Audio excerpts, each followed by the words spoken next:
Hello, Star Trek fans, and welcome to the Rebinge Deep Space Nine podcast. My name is Kim. And my name is James. And we're watching Star Trek Deep Space Nine from the beginning, one episode at a time.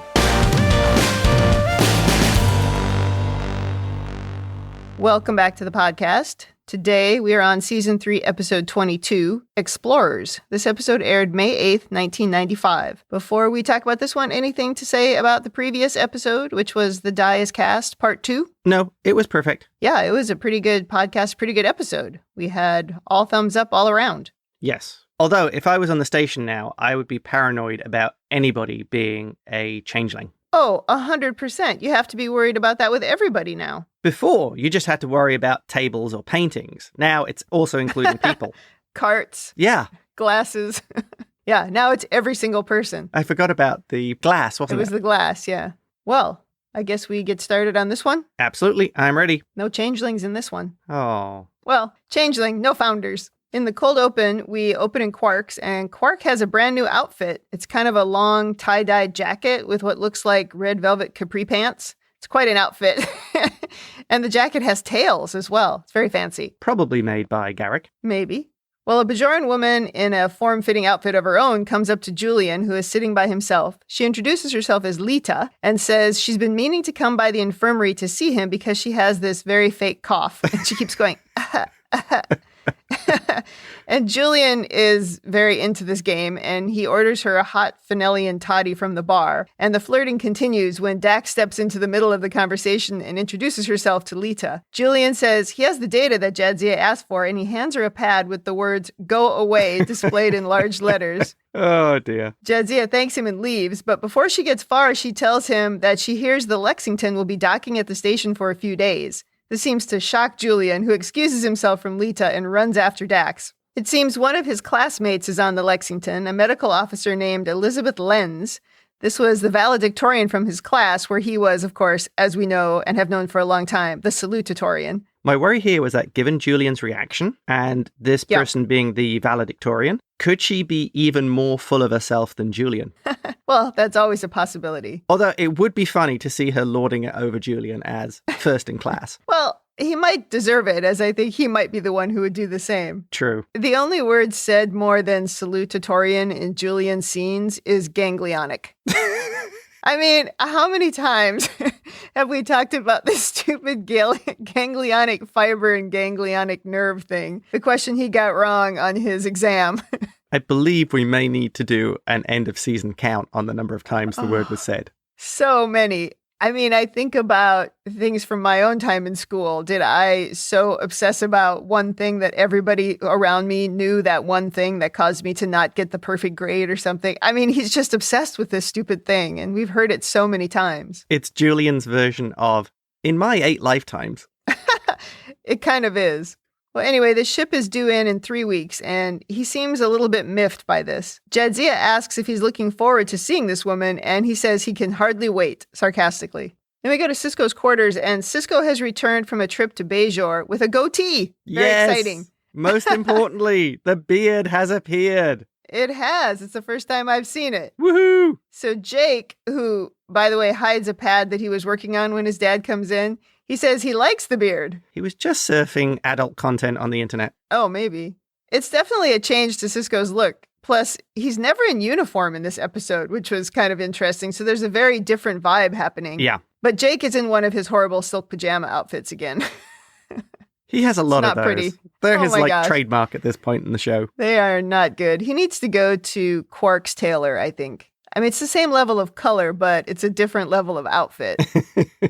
I have a theory here. About? Cyril Lofton was growing probably about 2 inches between each episode that they filmed. The outfits couldn't keep up. So the outfits with the couldn't keep up. So yeah, every time he turned up on set, they had to knock something up really quick that would actually fit. I know, he's taller than his dad. It's crazy. Well, anyway, Sisko was on Bajor for the reopening of an old library that has the most extensive collection of Bajoran antiquities on the planet. He shows Jake a pad with an image of a starship that ancient Bajorans used to explore their star system 800 years ago, when humans were just sailing across the oceans rather than through the stars. Legend says that the Bajorans used a light ship like this to make it all the way to Cardassia, but Jake isn't sure that he believes the story. Sisko says the ships had solar sails and were propelled by light pressure, like a sailboat catching the wind. Jake wonders if a ship like that really can fly. Sisko says he doesn't know, but this is why he intends to build one. And we cue the theme song. I think Jake at this point should call Odo and say, remember that clock thing? I think Dad's caught it again. I thought the same thing, as he had some blueprints that he was carrying around and he's obsessively building something. I thought the same thing. It's like, oh, dramatis personae. Have there been any telepathic things beamed on board lately? At least this time, it's an actual thing that he's building, and we know what it is, and we seem to know why. It's kind of cool how excited Sisko is about this whole thing that he's intending to build and the plans that he has. Yeah, he's very into this plan. Yeah.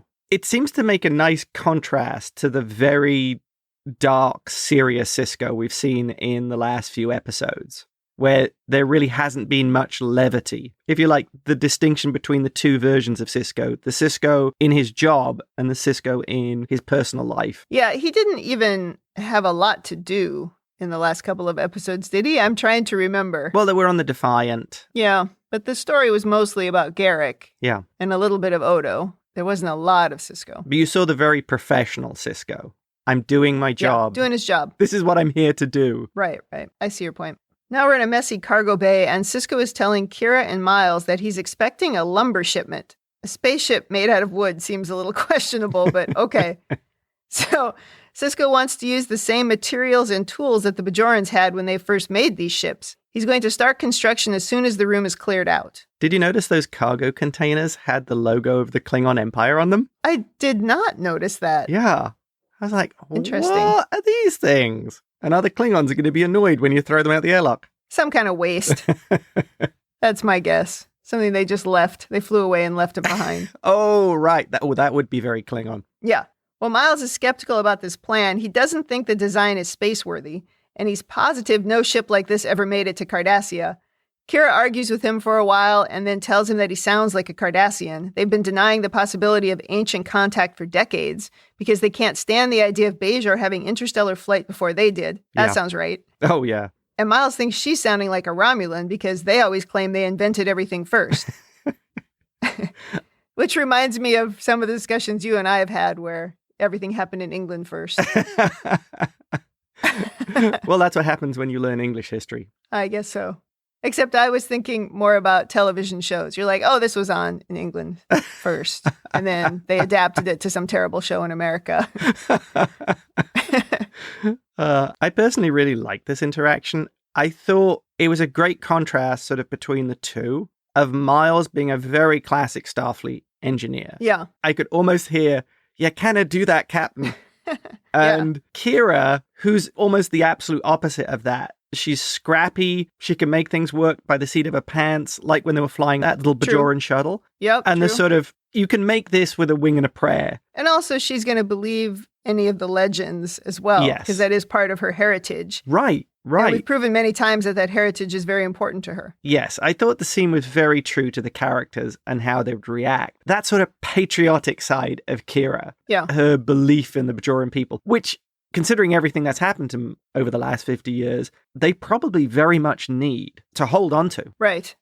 Any of the legends would be important. Right. Like Leonalis was a good example of a legend that was important. Yeah, great example. No, I agree. I also like when the characters are just sort of acting normally. Right. You know, maybe they're not a part of the story, but they're also not just window dressing. Yeah. They're still continuing to act like the character that's been developed. And that was one of the things that I really liked about Next Gen. After it had been on for a couple of years and those characters started to develop and the actors started to get more comfortable in those roles, then it just sort of made it like a normal day with the team. Right. We haven't always seen that here. We've had some real flashes of it. Like my favorite scene at the beginning of season 2, where Odo wanted Kira to reconsider leaving, and, you know, that whole scene that you didn't really like, but I really liked it because I felt like it really showed the characters as they were and sort of advanced the story just in a slight way, but it didn't make them all just window dressing or just extras in the scene. Oh, yeah, I absolutely agree. Well, Sisko gets in between them anyway and stops him from arguing. He says all he wants is to build one of the ships and prove that it is spaceworthy.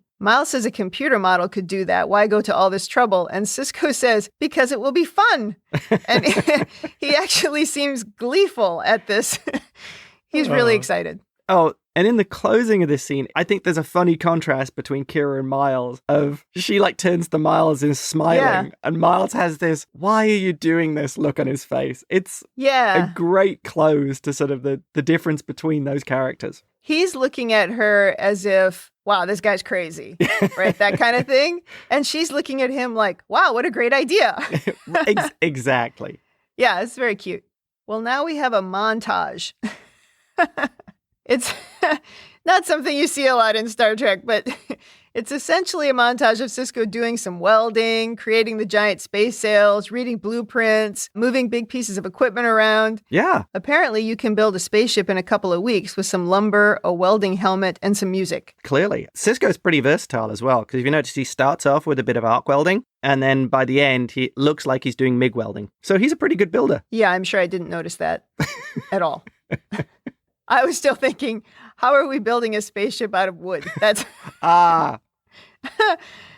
We go back to the Sisko quarters, and Sisko's telling Jake that the most difficult part of the trip will be getting through the Denorius belt. He says after that, it will be smooth sailing. But he believes just getting through that first part of the trip will go a long ways to proving that the whole trip was possible. He wants Jake to come with him. He says it'll only take 4 or 5 days. But Jake's girlfriend, Leanne, is getting back from Bajor soon, and he really wants to see her. Sisko is disappointed. Jake says he'd like to go, but it's just not good timing. I loved how Jake was totally missing his dad's hints about him wanting to come along. Yeah, he's like, my girlfriend's coming. Yeah, it sort of made me laugh. Is he wearing the same party tablecloth that he did earlier? I don't know. I didn't write it down. He wears like 3 or 4 different terrible outfits in this episode. Yeah, my first thought on seeing that outfit was, why is he wearing a party tablecloth? That's a good question. So Leanne was the girl that got really annoyed at Nog's behavior toward her friend. Yeah. So I was hoping that this means Jake actually apologized to her about that, because they didn't show that on screen, and I was really irritated by that in that episode. Very probably. And she is more age appropriate for Jake. Well, she appears to be more age appropriate, although the actress wasn't, but that's fine. The point is the character. So we go back to the new ship, and now Jadzia comes in with some lunch. She's impressed with how much work Sisko put into the ship. He says he really wants it to be an exact replica, except for the gravity net that he installed in the floor. Weightlessness makes him queasy. Then it's not an exact replica. Yeah. She's happy to see him so excited about something. She hasn't seen it since he was working on the nursery for Jake. She sees that he's disappointed that Jake isn't coming with him on this trip. He laments that a year or 2 ago, nothing would have stopped him from coming on this adventure, but now he has other priorities. Well, he is a teenager. Yeah. She says there will be other adventures for them. And Dax says, oh, I was a parent a couple of times myself. Here we go with the 8 lifetimes. Yeah. Dax pointed out how she was a terrible parent in previous hosts. So why on earth would you take advice from someone who is self-proclaimed terrible parent? Well, you can only hope that she's actually learning over the lifetimes and evolving. Which is, I imagine, the point, but doesn't seem like that's always what happens. That's true. Back in the Sisko quarters, Jake gets a message from Wellington, New Zealand. He seems very happy about the content of this message, but they don't show us what it's about. He switches from really happy to really sad as he glances out the window. Yeah, it was confirmation of his booking for the Lord of the Rings vacation tour. Pretty sure. Sure. Well, then Jake goes to the new ship to see his dad and says that he wants to go along on the trip, and Sisko is very happy to hear this. This was great. It's amazing how real Avery can make this relationship feel. I love this scene between the two of them. I mean, it was really short, but it really felt like it had heart. Sure. Any scene between those two feels like it has heart. I feel this show is overlooked in terms of a father and son relationship. Yeah, it's one of the things that it's so good at. Yeah. I mean, to be fair, on other podcasts that I listen to, and I do listen to a lot of them, whenever Deep Space Nine comes up, that's what they talk about quite frequently. You know, people will say that it was just such a good example of a father-son relationship. And I don't think it's lost on the fans. Even if at the time it wasn't that big of a story, I think the fans really picked up on that. Right. I would agree. Now we go to the Replimat, and Jadzia catches Julian studying. He doesn't want to let Dr. Lenz get ahead of him. He says they were competitive in school, neck and neck until the final exam. Because she ended at the top of the class, she was able to get onto the Lexington, which was a post that most people wanted. But Julian wanted to come to Deep Space Nine. He still resents coming in second because she could have taken this post. No matter what, he's always going to feel second best to her. This is so weird. I agree. Julian is worried that this medical genius, who beat him, Yeah. would have taken his posting to a broken down space station at the edge of nowhere. They didn't even have the wormhole when he chose his posting. Right. The thing that I find weird about it is he got what he wanted, but he still somehow resents that someone else got what they wanted. It feels very petty. I just didn't quite get what he was so upset about. Oh, I see what you mean. Yeah. Everybody is got what they odd. wanted. He didn't want that posting. And he wouldn't have taken it. He said he would have taken this posting, but somehow he feels second best because he got what he wanted. I don't know. He's such a peculiar character to me. To me, this feels like sort of strangely inconsistent writing. He's just got such messed up priorities. He's very hard to understand sometimes, like his problems don't seem like real problems. It doesn't work. You could literally just have this as he was just intimidated because no matter what he did, this individual always managed to score one better. And we've all known people like that. Sure. I could understand if he had said something like, wow, she could have taken my post. I'm glad she didn't, but he didn't say that. He was like, well, I'll always be second best, even though I got exactly what I wanted. Right. That's so immature. And I think about like when I was in school, I'm sure it was quite important to me at the time where I ranked in the top 10 or whatever, at the end of my school time. But I can't tell you what it was anymore because it makes no difference in life. See, it doesn't have anything to do with anything. That's where I have an advantage. I never cared. I know you didn't care. I cared, but it didn't matter. Once you're done with school, it makes no difference. Right. I'm with Dax on this, though. She does seem to have this, what is your problem? Oh, I'm 100% with that. Well, now Dukat calls Sisko. Somehow he's heard about this trip that Sisko is planning. He essentially calls Sisko a moron for putting stock in Bajoran fairy tales. He seems to have just called to be a jerk, as far as I could tell. Sisko reminds him that Dukat thought the Celestial Temple was a fairy tale until the wormhole was discovered. Dukat tells him to reconsider. Solar vessels are too fragile and slow. Sisko says he'll have emergency equipment on board, and Major Kira can rescue him if something goes wrong. Dukat implies that he might run into something dangerous, like a Maquis ship. Sisko kind of makes fun of him, asking if he's been put in charge of the Cardassian Ministry of Refutation of Bajoran Fairy Tales. Do you think there's a department of that? Yeah, I'm sure there is. That sounds like a Harry Potter department. Dukat says if he can't talk him out of it, he'll just wish him luck, and then he hangs up. Cardassians have such fragile egos. Oh, they really can't do. take anything. There was a veiled threat there. Yep. And he seems upset at even the idea of the Bajorans having interstellar travel. Yeah. He'd be much better off just keeping his mouth shut in this situation, but that's really not the Dukat way. Oh, no. No, well, I think that's not the Cardassian way. It's to bluff and bluster true. And call you an idiot. That's very true. Although one thing about this did concern me. Yeah. He said Kira would be less than an hour away if anything went wrong. You put Kira in a shuttle and have her follow right behind. Not enough to interfere. That's what I was thinking. But right behind them so that if anything goes wrong, you can just beam them off. Especially, he's going on this trip with his kid, and it just seems kind of dangerous. I imagine you would equate it to something in current times of like climbing a mountain or something. Yeah. And, you can call for help. But really, when something deadly happens, you can't call for help. You're generally killed right away. Rapid depressurization. Yeah, that's very quick. I thought the same thing. I was just like, why not just have the shuttle follow behind you, especially if it's only a couple of days? Yeah. I'm sure you could get somebody to do it. Well, you could have Miles following along in the shuttle going, that's not going to work. Told ya. Yeah, he'd just be sitting there, just ready to explode with, told you so. Told you so. He probably would have even volunteered. You just have to get enough, was it Jamaican coffee? What was it that he kept drinking on that one episode where he was in the shuttle the whole time? Yes. You just need enough coffee in the replicator and, Miles is fine. Despite the jerky Dukat, the sailing ship takes off, and it's a very tiny ship with giant golden sails. Sisko and Jake are constantly turning big cranks and looking out the windows. The ship on the inside is golden in color, and it has a big Bajoran symbol on the wall. I still question how one person really could have built this in a few weeks, out of wood. I mean, I'm still trying to figure out how it's airtight. How did the electrical wire get strung? It seems very fishy to me that one montage built this ship. And Jake, by the way, he's now in a new pajama-like outfit, and it's green and purple. It is continuing the ugliness of his clothes. So they deploy their big sails, and they head into space. When they look out the window, Jake says he gets why Sisko wanted to build the ship. It's pretty cool. It looks like a giant winged bug kind of flying through space.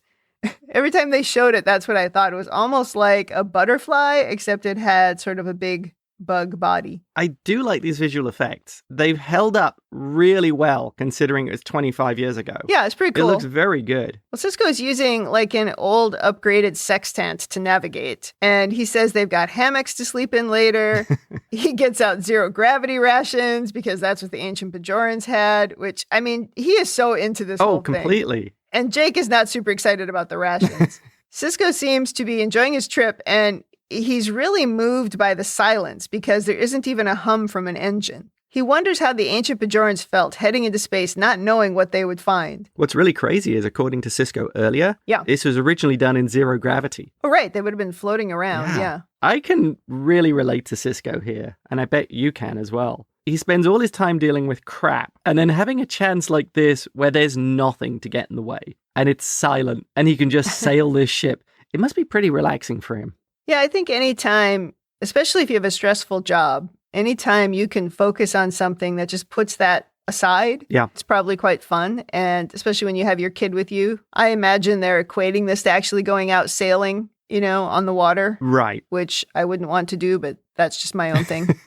Well, Sisko knows that Jake didn't really want to come on this trip, but he's glad he's there. Jake says he wants to talk about something, and he hands him a data pad and says he wrote a story and he wants his dad to read it. Oh, and Sisko says, that's why you put this pad away every time I came in the room. Yeah. You can't fool Sisko. Oh, of course not. Well, and kids aren't very stealthy either. Now we go to Julian, and he's cleaning and organizing the infirmary when Odo tells him that the Lexington has arrived a few days early and the woman he's waiting for is in Quarks. Once again, I think we see Odo enjoying somebody's discomfort. Well, quite frequently, this station is like a small town where everybody knows your business. Yeah. And this is another example of that, where everybody knows Julian's business. Maybe because I think Jedzi is a little bit of a gossip and she probably told everybody. Oh. But this seems like this is a very common thing that happens. You know, you're probably right. Yeah. It's all coming from Dax. Oh, and Odo seems very good at knowing what's going on anyway. Yeah. His nature as an observer. Well, and all his secret cameras. Oh, yeah, and the fact he turns into tables and pictures and things and listens to what's going on. Right. So off to Quarks we go, and Miles and Julian are sitting at a table together. Julian seems to have chickened out, and he hasn't talked to the woman who is sitting at another table with her crewmates. Quark even makes fun of him a bit. And then when she walks by the table, Julian stands up, expecting to be recognized, but she walks right by him without saying a word, which Miles finds very amusing. I laughed out loud at that. It was pretty funny. Julian, I'm afraid, just isn't as important as he thinks he is. And Miles is clearly loving this. Well, and I think that's a lesson a lot of us learn at some point in our lives, that we think that we have a bigger impact on others than we actually do. And quite frequently, nobody cares. Speak for yourself. Well, I remember when I was debating about wearing a costume to Comic-Con, because, I mean, you had done it many times and our friends had done it, but I had never done it. Yeah. And I was having a conversation with a friend of mine about it because I just don't like people looking at me. And I remember she was just like, Kim, you're under the mistaken impression that people give a crap. Nobody cares. Nobody's going to pay any attention to you. Just do it if you want to do it. And I was like, oh, you know, gosh, she's so right. And then also what's funny is that at Comic-Con, there are frequently so many people in costumes. You actually stand out more when you're not wearing a costume. Yeah. We definitely got noticed that year. You completely nailed Simon Pegg's character from Hot Fuzz. You were awesome. Oh, I had people asking me if that's who I was. I was very proud of that they figured it out. Down to the bloodstain on the shirt and everything. You rocked it. And the toothpick. Oh, yeah. Well, now we go back to the sailing ship, and Sisko has finished reading Jake's story. He says he liked it, and it's good, and he gives him some advice on the story. Sisko thinks it shows a lot of promise, but he's writing about things that he hasn't actually experienced. Jake tells him that the Pennington School in New Zealand offered him a writing fellowship. Mrs. O'Brien applied for him. As he's telling the story, one of their sails seems to break, and it's causing a big problem, so they have to release it and let it float away into space, adding to the space junk. Sisko says they're not going to make much headway now, but Jake figures the ancient Bajorans must have had problems like this, so they shouldn't give up. So they turn more cranks and say lots of sailing words, and they keep going. There's a lot of cranking going on. I know, there's so many cranks. It seems to be like real sailing. They seem to just be turning cranks all the time. Yeah. And then running from one side to the other. Except nobody can get hit in the head with these sails because they're on the outside of the ship. Oh, that's true. And this scene, again, we see that great bond between Jake and Sisko. Sisko says to Jake about the story writing, don't think about it, just do it. I love this supportive aspect of the character. Yeah. And encouraging Jake. I feel it may be idealized, but that's sort of a wonderful piece of Star Trek. Yeah, and Jake was so worried about telling his dad that he didn't want to go into Starfleet. Yeah. And, oh, look, he's supportive of whatever it is that you want to do anyway. So, yeah, he's just a good dad. Right. And I think my final thing I'm going to take away from this scene is I love Star Trek doing another one of those twists of making it 180. Of Sisko is the one who seems disheartened after losing the sails, and Jake is the one who brings him back round. Right. Where he's like, the ancient Bajorans didn't give up. Yeah, exactly. Now we go to Miles' quarters, and Miles and Julian are drunk, and they're singing some ancient hymn. They're singing Jerusalem, Yes. and this makes me question, why is an Irishman singing an English song? I thought the same thing, but I just kept going. The Celts have a rather rich heritage of music, you know. Perhaps this is the only song that both of them knew the words to. Oh, okay. I will accept that as an answer. Okay. Well, Julian is complaining that his former classmate walked right past him without even noticing him, which is definitely not something Julian is used to. A drunken Miles says, maybe she's in love with you. He says it's the only explanation, which is just hilarious. But then he also says, well, maybe it's because she can't stand him, which also makes him laugh. He says, Julian isn't an in-between kind of guy. People either love you or hate you. Miles hated him when they first met, but now he doesn't. You hated season 1, Julian, as well. Absolutely. Miles never actually says that he loves Julian, just that he doesn't hate him anymore, which is very funny. And a drunken Julian says, that means a lot to me. My note here says, oh my God, drunk guys. Yeah, for sure. Miles suggests that he confront the woman and find out why she ignored him. Julian gets up to do it immediately, but Miles says he should probably sober up first. So then they start singing drunkenly again. So in summary, all of this is because Julian has not experienced not being the center of attention. Oh, completely. He just can't get over coming in second in the class. Again, who cares? Well, Julian you got clearly the job you wanted. Why does it make any difference? Maybe his parents gave him a hard time about it. I don't know. We do get to meet his parents later. Oh, interesting. Well, back to the sailing ship where Sisko strings up the hammock so Jake can get some rest. He climbs in and then tips out the other side, which is exactly what I would do in a hammock as well. Jake says he isn't ready to go to Pennington and he can defer it for a year. Sisko thinks it's because he'll get homesick like he did when he went to school. But Jake finally admits that he doesn't want to go and leave his dad alone. Sisko says he'll be fine. But Jake says he'd feel better if he had a girlfriend. And then he says he knows a very attractive lady that wants to meet his dad. As they laugh about this, something seems to hit them and nearly tears off the port mainsail. Interesting. I find this story about Sisko being homesick when he first went to Starfleet as something I have absolutely no frame of reference for. Having lived a lot of places, it's an alien concept to me. Well, it definitely depends on your upbringing. Yeah. It's just a different experience for you than it maybe was for him. And so, I don't know, it's just a different situation. Some people get homesick. It's just not a thing that you do. But also, because you moved around so frequently, you didn't have that one thing called home. I remember we talked about that when we first met, where I would still call home where I was born and raised. Yeah. And you were just like, I don't know what that means. I mean, home is where I live right now. So it just has a different meaning to you. Yeah, oh, very much so. Yeah, so I find it interesting, that part of the story. I can relate to being homesick when I was in college when things weren't going well. Yeah. Or when you felt alone or whatever. You know, whenever something bad would happen, then I would find that I felt homesick. But it wasn't just that I felt homesick because I left home. It's like you start to feel homesick for a comfort of something that you had. Yeah.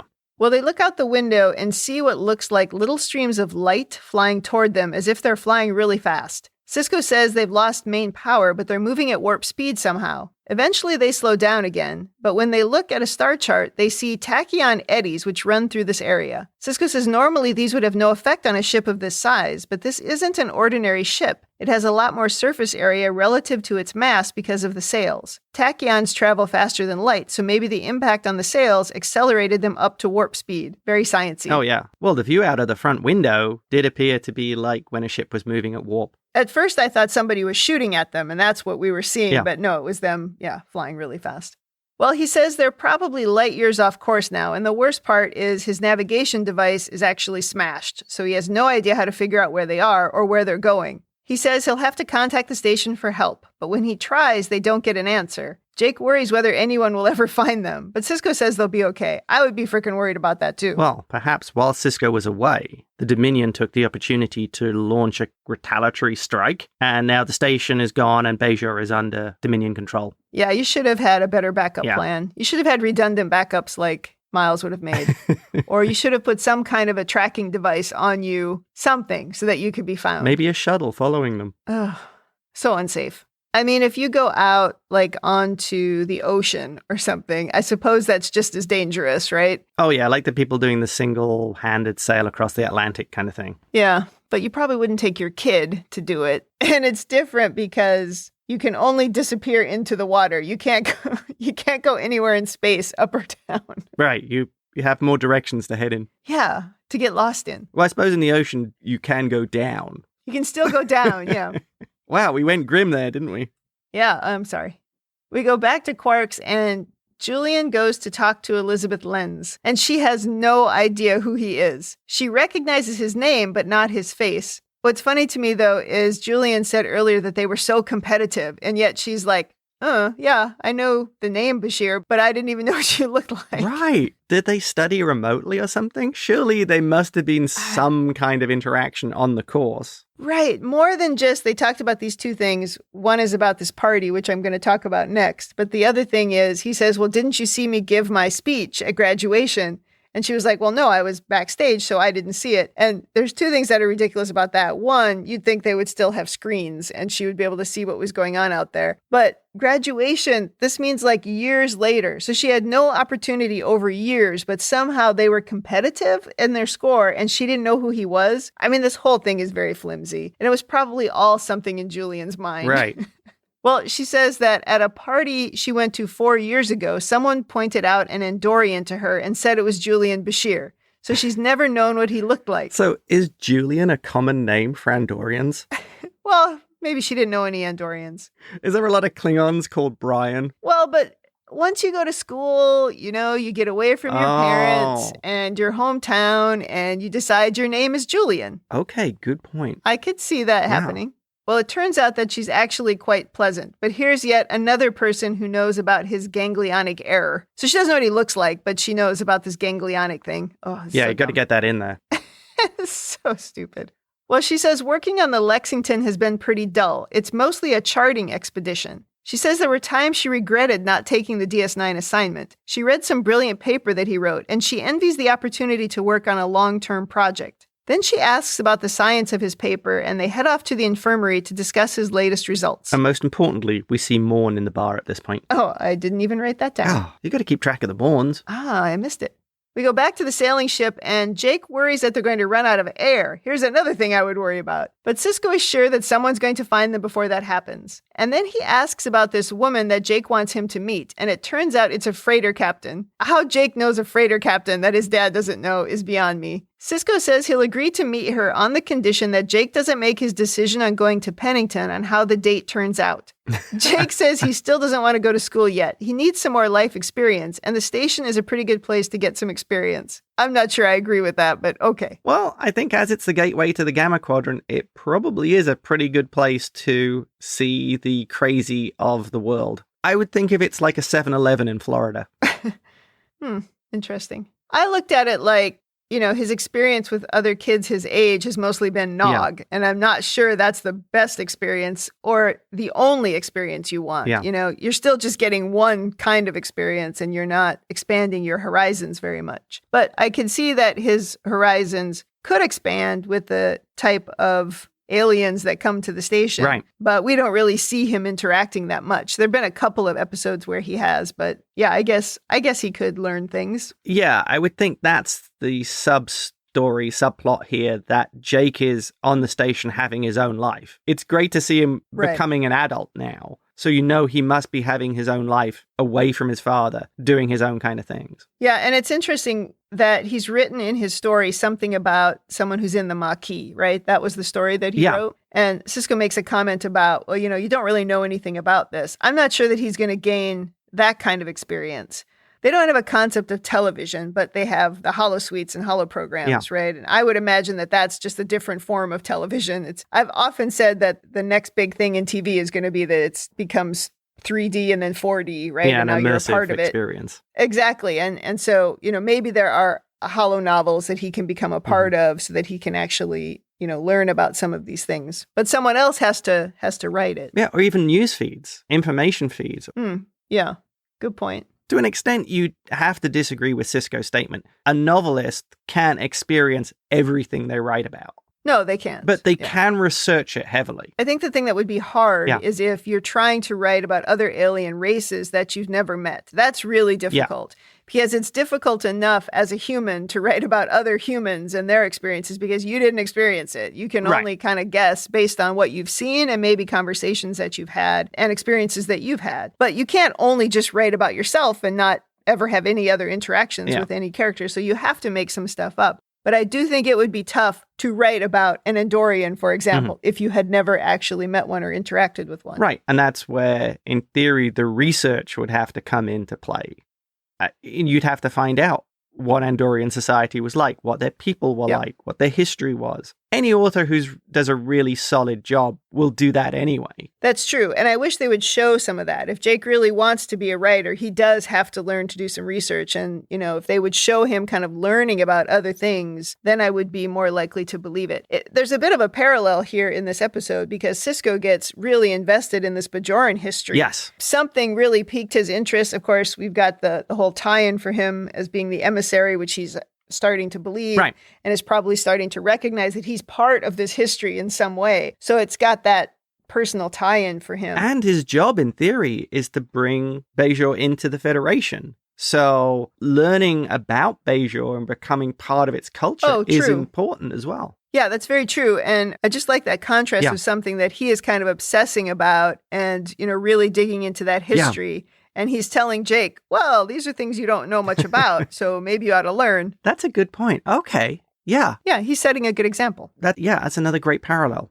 Well, then Jake looks out the window and he sees 3 Cardassian ships ominously hanging out right in front of them. And then that jerk Dukat calls to welcome them to Cardassian space.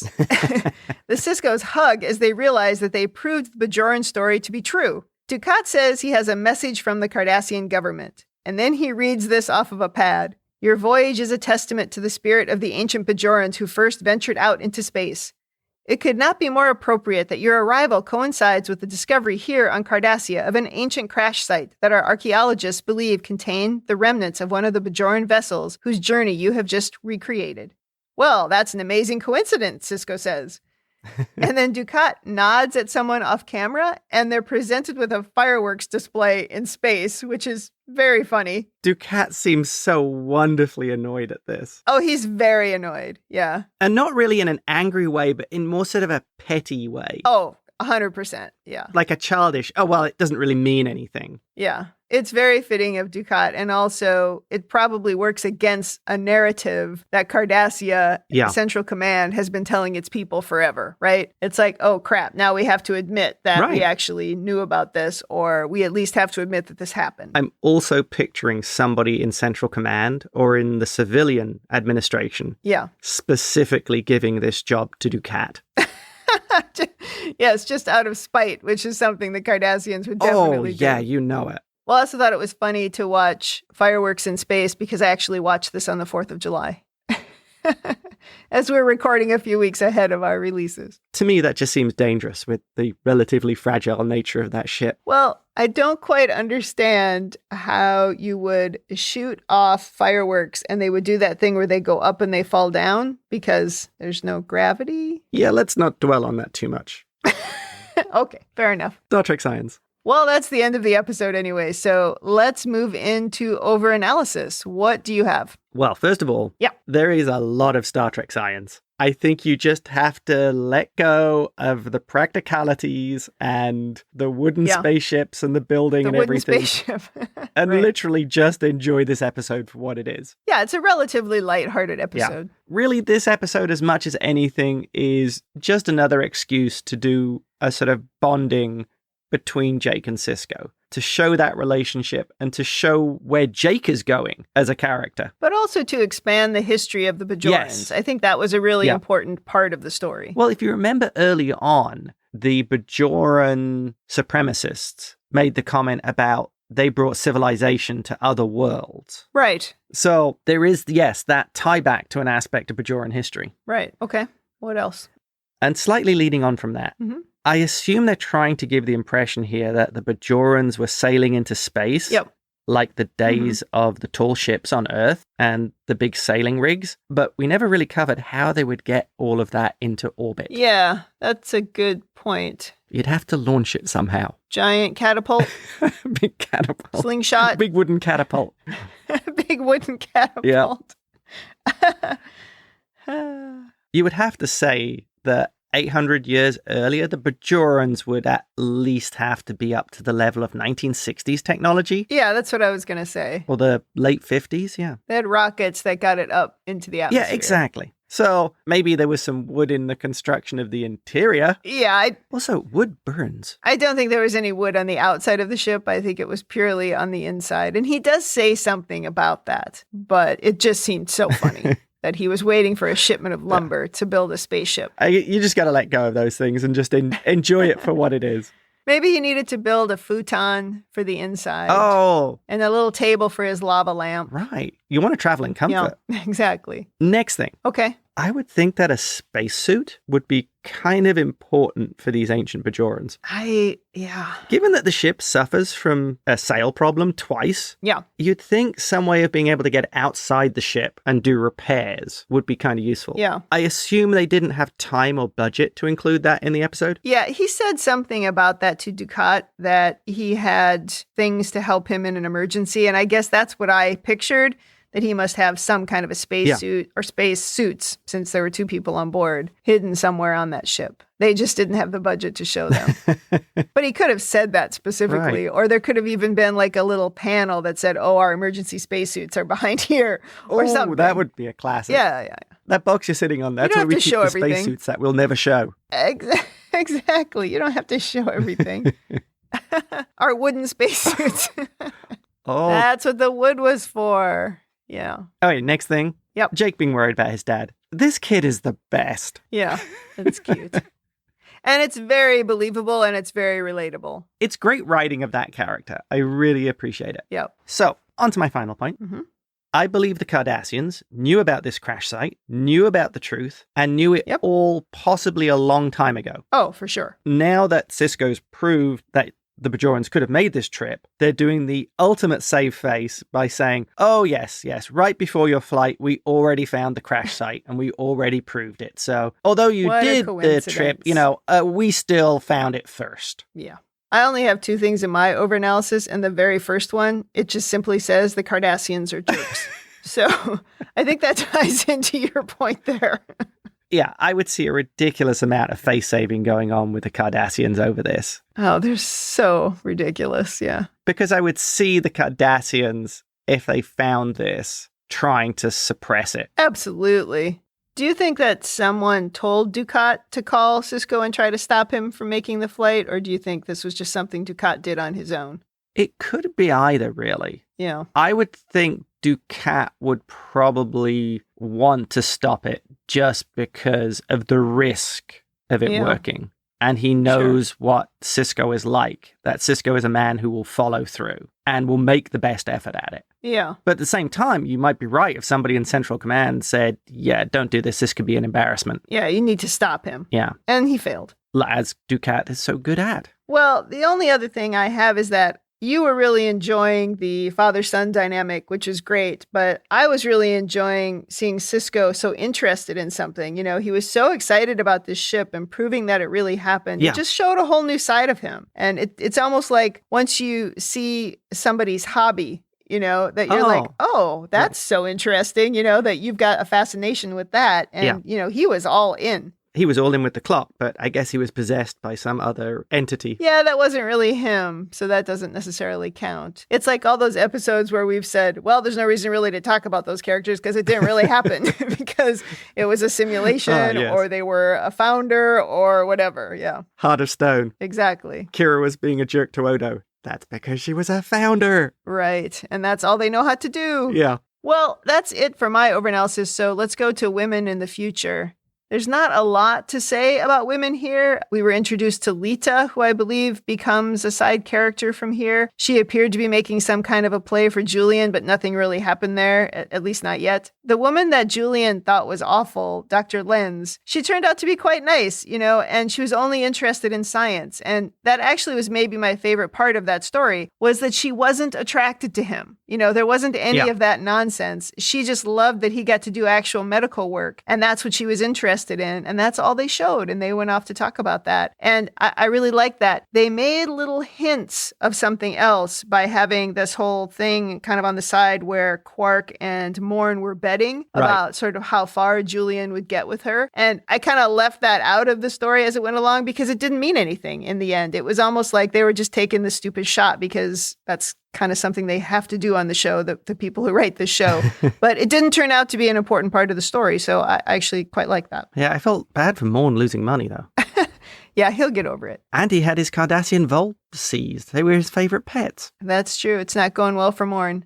Well, from here, let's move on to rating. Thumbs up, thumbs down, or neutral. What is your rating?